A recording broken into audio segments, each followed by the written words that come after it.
Aloha, I am Tom Tenaglia, and in this video, I want to go through Anne's article about the upcoming full moon in Gemini. Sometimes it's helpful to have the astrological information um, simplified, and I think Anne does a wonderful job of putting it together in English and comparing the um, looking at the energy from a empowering perspective while still mentioning the lower expressions and the things to be aware of, and also then where to focus. So I think her blog does a wonderful job of that. And I just wanted to step through it a little bit because sometimes people ask me questions to dive into it. So we'll just go through it. So this article is talking about the upcoming September or December 18th full moon in Gemini. And she gives a high-level summary up here. Time to clarify our relationships, finances, and whatever we value. And we'll see why that is as we go through it. An opposition is when the planets are 180 degrees apart. And with any full moon, the sun and the moon are opposing. So that's what we're referring to here. The sun is in Sagittarius, given the date. And given that this is December 18th. So on December 18th, the sun will still be in Sagittarius and the moon will be in Gemini, the opposing signs. So we might have talked about this before, but the idea that the sign pairs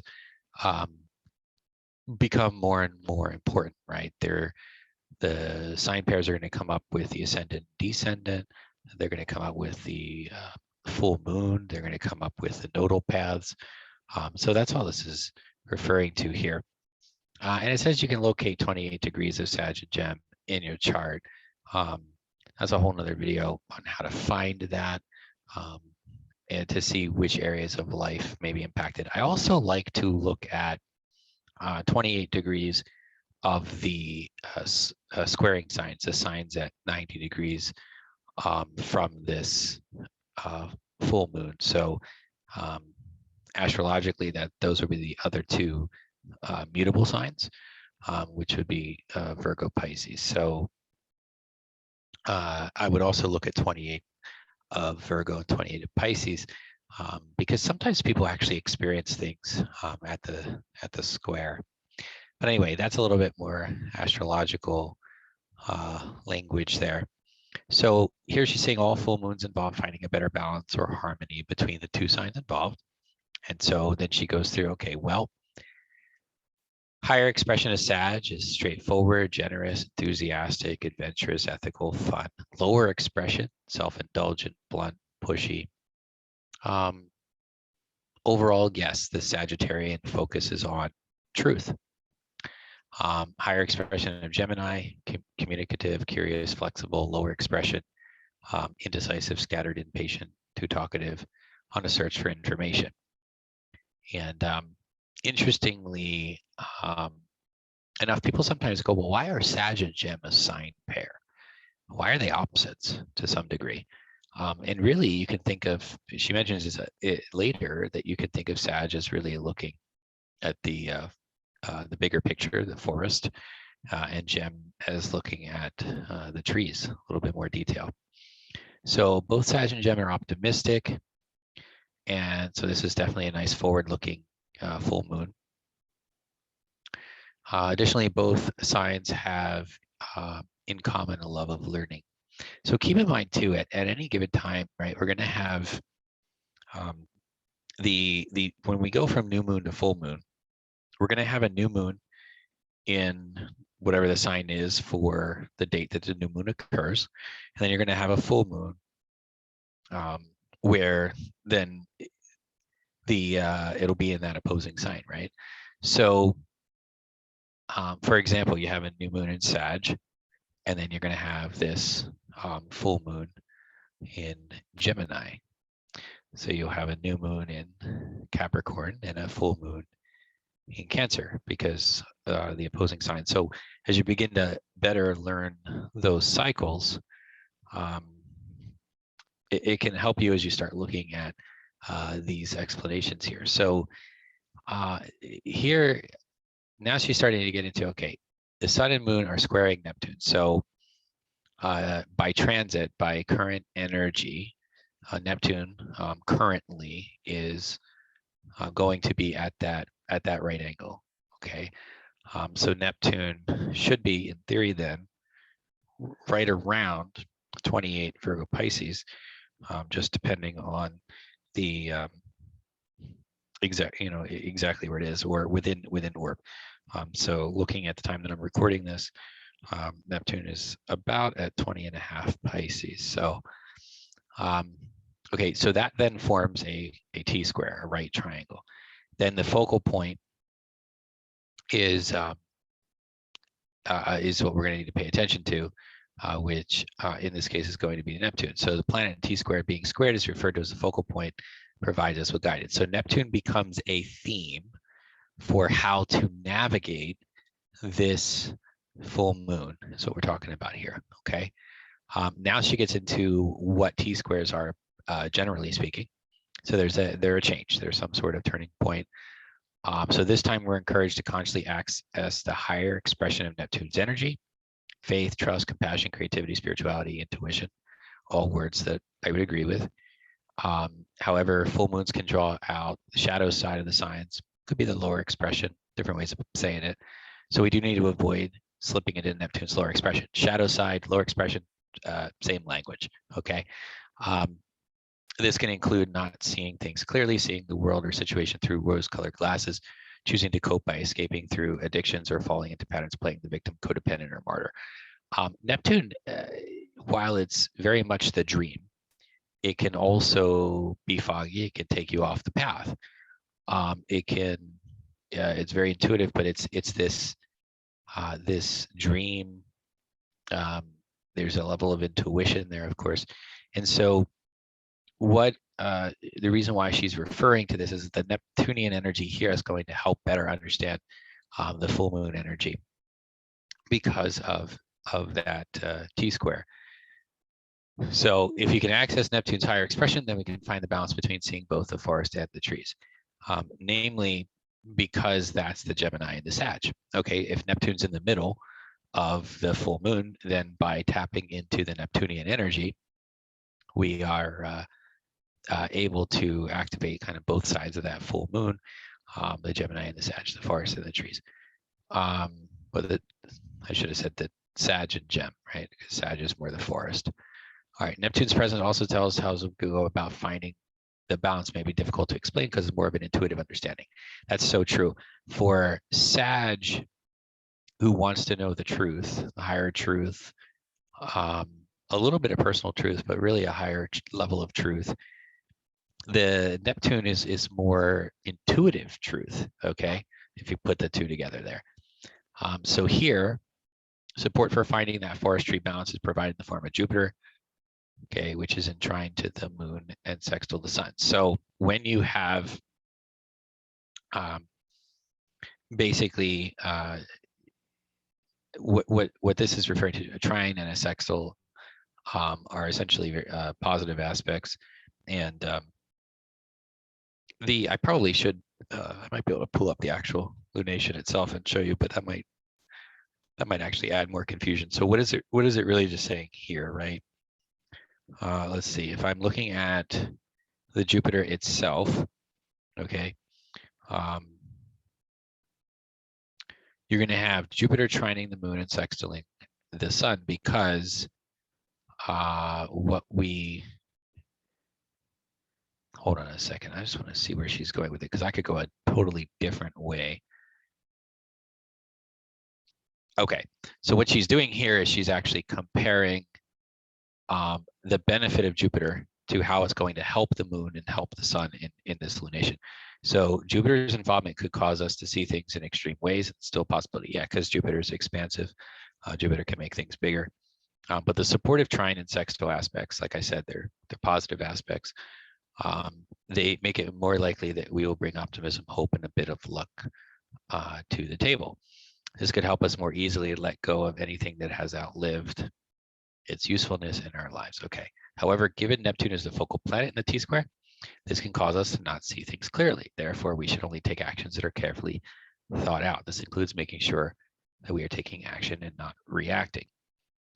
Jupiter can cause us to react, although, I mean, Jupiter's kind of in Aquarius right now, so I'm not really thinking it would necessarily motivate it. But what it can do is the desire of the ready, fire, aim of Sag could be set off by Jupiter. So what we have here is just making sure that we actually think things through, which is really the information aspect that comes from the Gemini moon and whatnot. Okay, so the positive presence of Jupiter also means that if appropriate, then any well thought out changes are likely to result in positive shifts. Well, yes, and that's just, I think that's pretty obvious. I always jokingly refer to Jupiter as a happy planet. Also brings luck, good news, blessings. Yeah, it's the great benefic, right? So it's something that's going to bring these good things. You may also find that we are more tolerant of others due to Jupiter's involvement. True. Depending on where the lunation hits your chart, though, I'm wondering if it would slip into a less of a tolerance and more of a frustration. But I don't.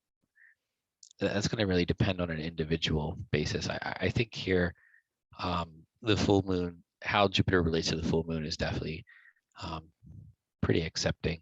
This could be particularly helpful given Gemini, especially Sag, can sometimes slip into a know-it-all attitude that can even veer into self-righteousness. Yes, it totally can. Sag going a little bit unconscious, armed with Gemini information, can become pretty self-righteous. Okay, we must remember that our truth is only ours and that others may have a difficult way of seeing things. Different way of seeing things. Very important because Jupiter, Sag, especially, and with the Neptune in some expressions, could prevent us from seeing other realities. And so we need to remember that there are other people in this world here. Okay, in the days before and after the Gemini full moon, we'll be feeling the impact of the third and final exact square between Saturn and Uranus. Additionally, it's important to mention another exact square between Mercury and Chiron. So there's a lot of challenge energy, a lot of turning point energy, a lot of opportunities to make a change and transcend.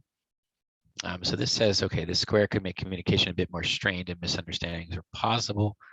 Yeah, I would even say,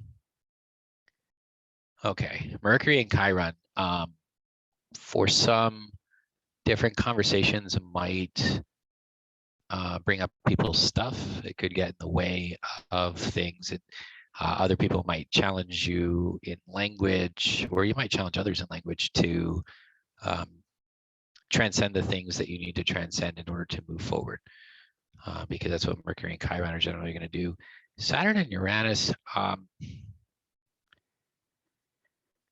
mean, it's interesting because on one hand, Saturn wants to restrict things, bring things to Earth, and Uranus wants to move things around. And so Saturn could want to add structure, and Uranus can add spontaneity. So there's spontaneity to structure, which, if it's not thought through, could be very, very interesting. Oh, actually, now I read the next sentence. We need to be careful that our vulnerabilities don't cause us to say or write something that could be hurtful, even if it didn't mean it that way. Yeah, that's very true, especially with the Mercury Chiron, because we could be working through our own our own work, our own stuff, and we're vocalizing that through our communication.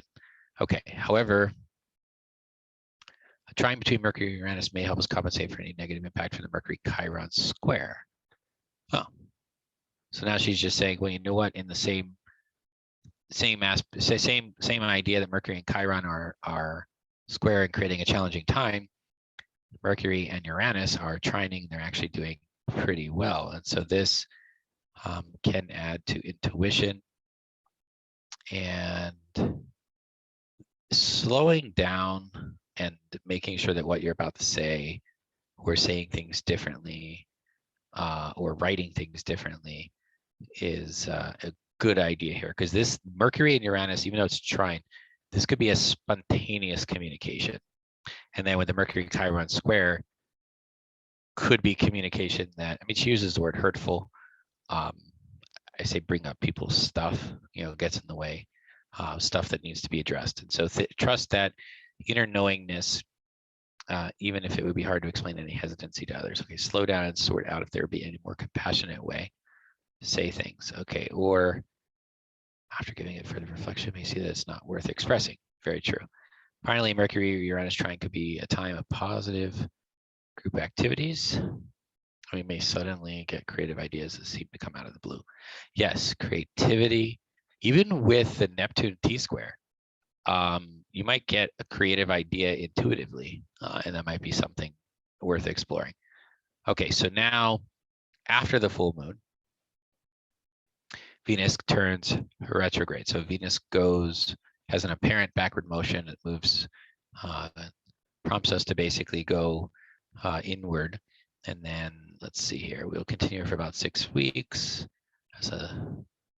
Normally Venus will remain in a sign for about a month. However, going retrograde means it'll be spending the next 4 months or so in Capricorn. Yeah, because it's going to basically add 6 weeks additional, and then it has to come back 6 weeks. So you're effectively adding 3 months to the process, right? Because you have 6 weeks going apparently backwards, right? Retrograde, and then 6 more weeks going direct, which is then a total of 12 weeks. And that makes 3 months. So given that it normally remains in a sign for a month, now you have an additional 3 months. So you got about 4 months in Capricorn.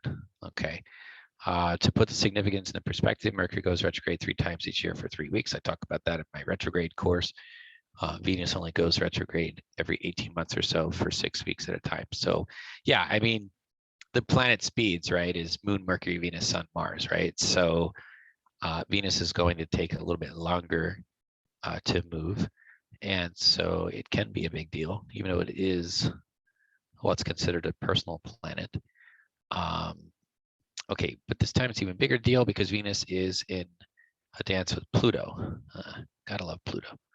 After forming an exact conjunction. So when this means that Venus and Pluto are going to be at the same spot, pretty much right next to each other on December 11th, then they will actually do the same thing again. They will repeat that dance on Christmas and again on March 3rd. Okay, so the dance between Venus and Pluto should not be taken lightly. That is absolutely true. And she's calling it a dance, I suspect, because what you have is you have Venus coming to Pluto and then moving away, and then coming to Pluto and moving away, and coming to Pluto and moving away. And so it looks like Venus is dancing to and away from Pluto. Pluto moves very, very, very, very slowly. So basically it's Venus the one that's doing the moving here. Okay, so whatever has been brewing below the surface will likely escalate during this time. Yeah, because I mean, Pluto can be transformation. Pluto can be intensity.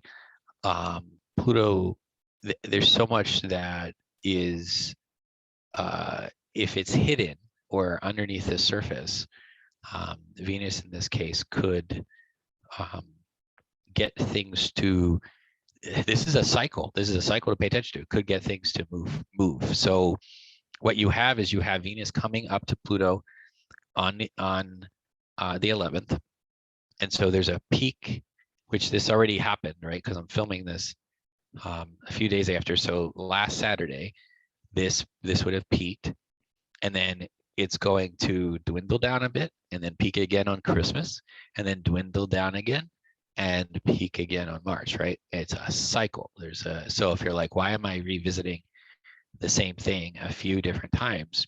It could very well be this. And recognizing that the thing that you might be revisiting, you want to revisit from a higher level. You want to revisit having made progress on it, because there is the potential with these cycles that it could loosen stuff up, okay? And if you're not addressing the things that come up, or didn't address the things that came up last weekend, things could peak a little bit further on Christmas and then peak again on March 3rd, because it's going to prompt you to most likely to take action or to do something to move these things forward. And so she's saying, well, what areas of life basically? Well, Venus is relationships, finances, love, desire, value. Pluto is with transformation, healing, letting go of what no longer serves us, expression of power rather than force, both on a personal and societal level. So if these are together, might be asked to explore and clarify what's in our relationships, finances, and what's meaningful to us. And also, we should explore this deeply while Venus is traveling in retrograde. So this is a little bit of inward exploration of these things during that Venus retrograde, okay? Based on our deep explorations, Pluto's presence also means it's likely you'll be letting go of what is no longer serving us. However, all is not lost, because whatever makes the cut will be revitalized. That's very true. Although passions may be running high, it's important not to force anything to happen. You cannot, don't make rash decisions, and don't try to force things, positive or otherwise. I mean, whatever the case is, whether it's starting something new, ending something, like a relationship or something like that, don't make any rash decisions either. Okay, Pluto's about learning how to use personal power rather than force. If we are respecting Venus-Pluto dance into what is truly important to us, then nothing needs to be rushed into or forced, because any needed changes will become clear. So basically, by doing that self-exploration, the action steps will become visible. I talk a lot about that in my look-ahead readings, when we look at how the full moon and new moons basically do a dance around your chart, and what comes to fruition, what light gets shined, and that type of thing. Okay, so this process may bring to surface things that have previously been hidden. Honesty will be important. Honesty is going to be important because that's Sag, especially. Given this all happening in Capricorn, our explorations will likely be taken on seriously. I may be focusing on structures in our life. I already mentioned structures even. And what is or isn't our responsibility. So the Hawaiian word kule on what is our responsibility going to be very important, because this Venus dance is in Capricorn, and Capricorn's an earth sign, can bring structure, can bring rules, can bring things that are serious. But I mean, Venus is generally likes Taurus, and so, which is another earth sign. And so this is more of getting started on these things, I would say.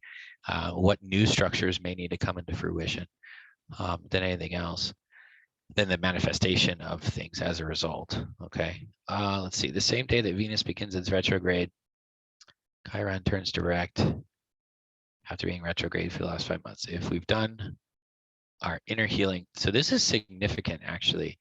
The day that Venus goes retrograde, Chiron goes direct. So Venus starts going inward, Chiron now goes back to its outward motion. So this is saying if we've done the inner healing work with Chiron, because Chiron's often called the wounded healer or the wound of the soul, metaphorically in quotes. So it says we may feel comfortable and less vulnerable as we begin to make necessary changes. So effectively, what should have been happening is we go inside to do our inner healing work, as she puts it. And then that kind of wraps up as Chiron goes direct again, and Venus starts going inward. And so then that leads us back to these relationships, finances, love, desire, values. So we did work related to our Chiron, and now things shift to these other things. So whether that's starting a new relationship, wrapping one up, taking an existing one to the next level, diving into finances, cutting expenses, increasing profitability if you have a business, whatever the case may be there, which is going to be a little bit more different than what Chiron would have prompted us to do. Okay, if you did the Chiron work, and then the Venus work is a little bit easier to navigate. It's always easier to take the smaller, simple steps as they come up, and then when the next one comes, It's just a lot easier to rise above your chart that way instead of just trying to rise above the whole daggone thing at once. Okay. It may also be that the healing work we've done internally is now ready to be shared with others. That's very true, because now Chiron's going outward again, or going direct, which is more of an outward motion. It could even be that we've done healing work inside, that now to some degree we can bring that into the lives of others and even help them out from things that maybe we went through. That's another way of looking at it. Okay, Tuesday, December 21st marks the solstice. We're moving the winter season, northern hemisphere, summer in the southern. The sun leaves Sag, moves in the Cap. Over the last month, while the sun was in Sag, we explored our truth, going on adventures, widen our perspective. As the sun moves in the Cap, the energy is quite different, actually. Cap can be a lot more serious than Sag, which is always interesting that happens right before Christmas. So if anybody's like, oh, it's a fun holiday season, and then the crap hits the fan right around Christmas, well, it can be. But it shifts, like it says, our focus shifts to structures and responsibilities. So now it's the rubber meets the road on the things that we're going to do in our lives. Okay, we're interested in accomplishing our goals through the application of standards, order, structure, and organization. It's all Capricornian words. Although we may be felt drawn to explore the past, we only do this to make sure our long-term goals can be achieved. And finally, we are more than willing to work hard to attain those goals. Capricorn, the sun there is going to add a desire to work hard on things, especially that's why New Year's resolutions come up during Capricorn season, because now people are like, I'm willing to work, but then you wonder why in the middle of January, if you made it that far, a lot of New Year's resolutions fade. Well, now we moved into Aquarius at that point, and Aquarius is very unattached, and it's almost like it's so easy to let go of things in Aquarius energy, so people give up their resolutions. The key is, did you put the structures in place then if you're going to set a new goal to achieve it? Okay, although it won't be exact until the 23rd, Saturn and Uranus are about to make their third and final square. This is a series of Saturn-Uranus squares have been influencing us. We've been asked to look carefully at the structure of our lives. When changes were indicated, catalyst may have been an unexpected event. So Uranus is very unexpected at times, right? So this is saying changes possibly to the structure, things that are needed. The catalyst could have been unexpected. The process has been probably required looking at and learning from the past. It's been a challenging process. So she's describing the previous energy of Saturn, Uranus, and what this next cycle could be.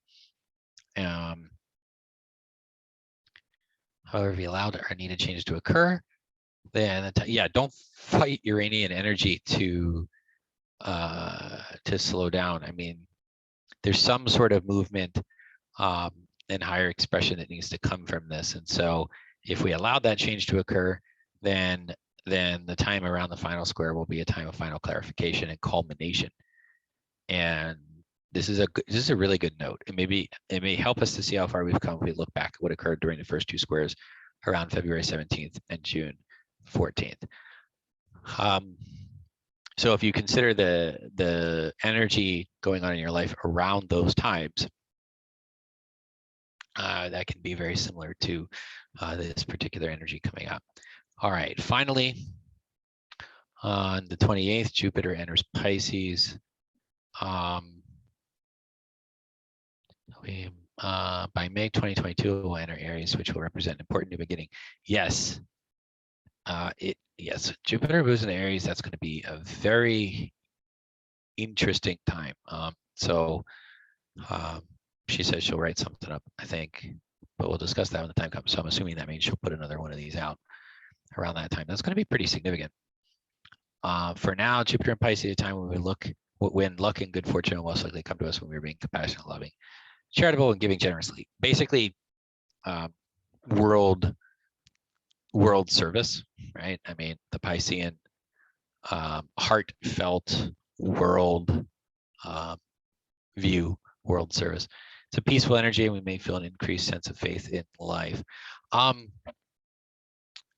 think that word faith there is very intentional, because this is less of a tangible less of a tangible energy and much more of an intuitive and emotion, feeling, faith, knowing, deep believing type energy. So a much more spiritual energy with Jupiter and Pisces. I mean, Jupiter is essentially connecting to spirit, and Pisces is a sign that relates often to the unconscious, right? So it's almost like you're intuitively connecting to the light, connecting to higher purpose, connecting to spirit, and bringing that in and serving the planet that way with Jupiter and Pisces. Okay. Overall, it is important during Gemini moon not to get lost in the details and forget to take a step back and see the bigger picture. So you got to do both, right? The energy is asking. Oh, that's the next sentence. Conversely, our vision shouldn't be so broad that we miss important details. That's the point. With this full moon, right? This Gemini Sag full moon, you got to do both. You don't want to miss the bigger picture by looking at details, and you also don't want to be so broad. Well, you don't want to be so broad that I think I just said it the same way twice. You don't want to be so broad that you miss the details, and you don't want to be so in the details that you miss how the bigger picture plays out, right? You should be able to see the puzzle pieces and the box cover of the puzzle to be able to put those things together. Okay, how we achieve this balance. Okay, this is the full moon energy. Maybe highly intuitive and hard to explain. That's the Neptune T-square. So she's just summarizing everything now. But perhaps this full moon may be best viewed as a gateway to a powerful time that is dominated by Venus beginning its 6-week retrograde phase while dancing with the powerhouse Pluto. Dancing is a very intentional word there. Okay, many of us will find the things that have been brewing below the surface suddenly come to a head in one or more areas of our life, especially those related to relationships, finances, or anything we value. But during the time of the full moon, Jupiter will be playing a supportive role that allows us to feel more optimistic about our future and even more possibilities or opportunities. So here's one way to look at that, right? Let's say somebody is working on a business or they're having financial struggle.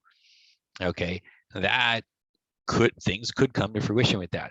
The Jupiter influence here, though, does bring a much more beneficial interpretation to what could culminate from a financial perspective with that in that regard. It's helpful if I looked at 28 Gem Sag in your chart or 28 Virgo Pisces in your chart and kind of saw the areas of life that could be impacted, and that would help better refine this for you. Okay, ultimately, as Pluto continues its powerful influence on our lives through March, we may let go of anything that's holding us back from creating new in 2022. Yeah, absolutely. And then wait until Jupiter goes into Aries. That'll be a whole new new you aspect of things and connection to spirit. So hopefully that that walkthrough a little bit helps. What I like to do, and I recommend to my clients, the students that go through my live program, Rise Above Your Chart, I recommend that they track the experiences that they have throughout whatever days, catch them either on one extreme or the other, or days that just go smoothly. And if you track those things, then when it comes up to a lunation, when it comes up to a new moon or full moon, you better know how the experience of that energy is for you and how to rise above it.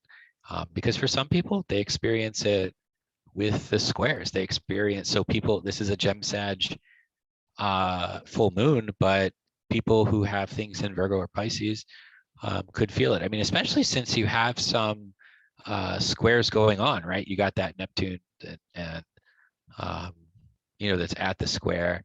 So there's a number of things that could be activating in somebody's chart with this particular full moon.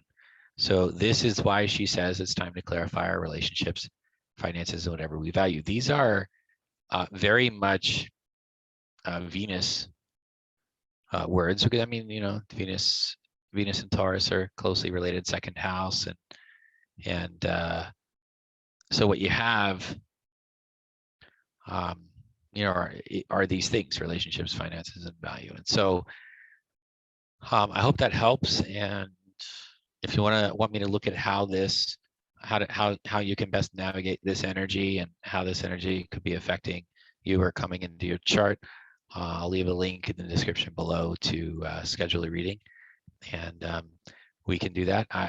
If my slots are full, calendar slots are full over the holidays. They also get full pretty much around different lunations because people things come up during full moons, right? It's great for an astrology business. Then you can also send me an email, and I can certainly let you know if another slot becomes available. Okay, so if you like this video and would like to see more like it, please subscribe. And as always, aloha, hui ho. I will talk with you again soon. Take care.